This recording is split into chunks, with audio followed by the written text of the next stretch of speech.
Hello, I'm Mona Santana. This is my daily gratitude list where I list and talk about 5 things I'm grateful for that hopefully you can relate to as well. Number 1, I'm grateful for cotton.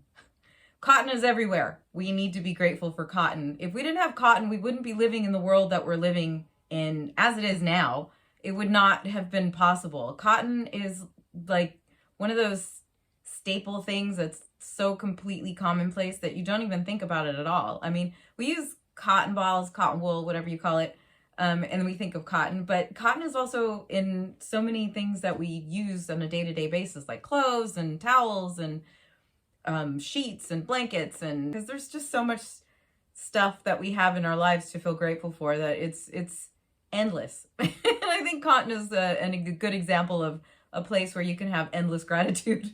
Number 2, I'm grateful for figs. I love figs, the fruit figs. I think a lot of times people don't like them for whatever reason. I think it's just a texture because they're really sweet and they're tasty. And I like the little seeds in them that kind of crackle when you eat them. And I am super grateful for figs. I think they're a really unique fruit. It's funny because I always say that when I choose different fruits and vegetables, and it got me thinking about how interesting it is that there are so many unique fruits and vegetables that aren't like the other ones. I mean, like pears and apples are somewhat similar. They're unique in their own way, but like figs, I can't really think of another fruit or vegetable or whatever that's really comparable to a fig. So I enjoy them, and if you do, you should feel grateful for them as well. And if you don't like figs, then choose something else. and maybe try them again because they're really good. Number 3, I'm grateful for amplifiers. Amplifiers make it possible for us to have gigantic concerts. I'm thinking about the amplifiers that we use for huge concert events and how years ago it wasn't possible to do that. I think that the need for amplifiers came into the spotlight literally and figuratively with the Beatles because the audience was so completely insanely loud and screaming their brains out that you couldn't hear the band at all. And so I think around that time was when people came up with the idea to have amplification that is far superior to what was available at the time. So I'm grateful for amplifiers. Number 4, I'm grateful for Leonard Cohen. I don't know if you're a fan of Leonard Cohen or even if you know who he is or not, but if you're not familiar with him, you should do yourself a favor and familiarize yourself with Leonard Cohen. He wrote that song Hallelujah, which has been covered endless times, and it's it's almost like an anthem to some degree. It's a beautiful song, but I actually love Leonard Cohen. And his voice. His voice is really unique. It's very low, bassy, gravelly. He kind of sings in a really particular way. He doesn't sound like anybody else, and I really love that about him. I love that he was a poet, and so his lyrics were very unique. He got away with saying so many random things in his lyrics that I don't know how he managed, but that's what made him so unique. Is that I think first and foremost he was a poet. And he put his poetry to music, and the music was so beautiful, and he had just a really unique point of view, and I really appreciate him as an artist, but also he was beautiful. I think he was really a good-looking person, so I really appreciate him on that level too. It's like, like he died pretty recently, so as in regard to his career, he started music around in the 60s, and as late as far into his career as the 90s, he wrote this song that I particularly love called The Future, and I think it's such a fantastic song, and I love the lyrics and everything about it.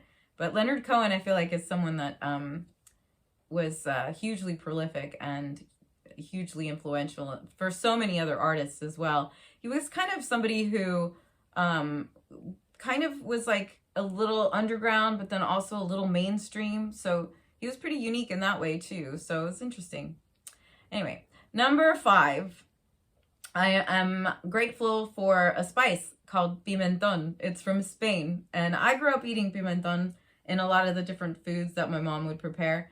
And whenever I'd go to Spain, obviously it was everywhere. And it's everywhere now. But you can't really find it in the U.S. It's not, for some reason, it's not a spice that caught on in the US, which I find really strange because it's so good. It's like really smoky and it's not spicy, but it's got a real kind of smoky scent or and also flavor. It's totally unique. Track it down if you can. I think you can find it online. Probably you can get it on Amazon, like anything.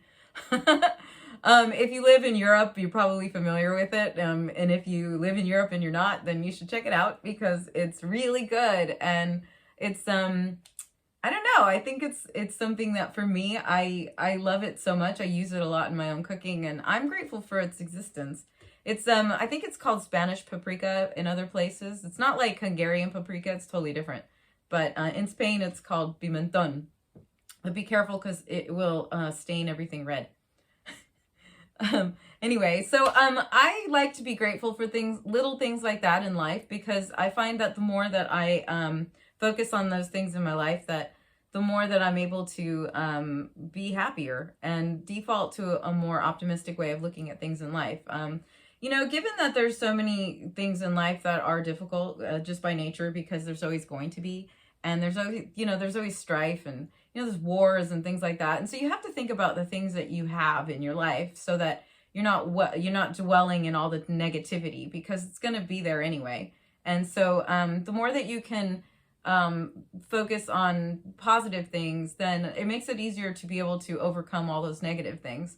So this is one of the reasons why I practice gratitude, because also I find that it's good for my own emotional well-being and physical well-being. So along with working out and eating the right foods and stuff like that, then it's akin to that. And I find that that practicing gratitude makes it so those other things are easier to do as well. Like it's interesting. I think it's actually the most important thing. So you know, I hope that you continue to practice gratitude with me or on your own, whatever the case may be for you.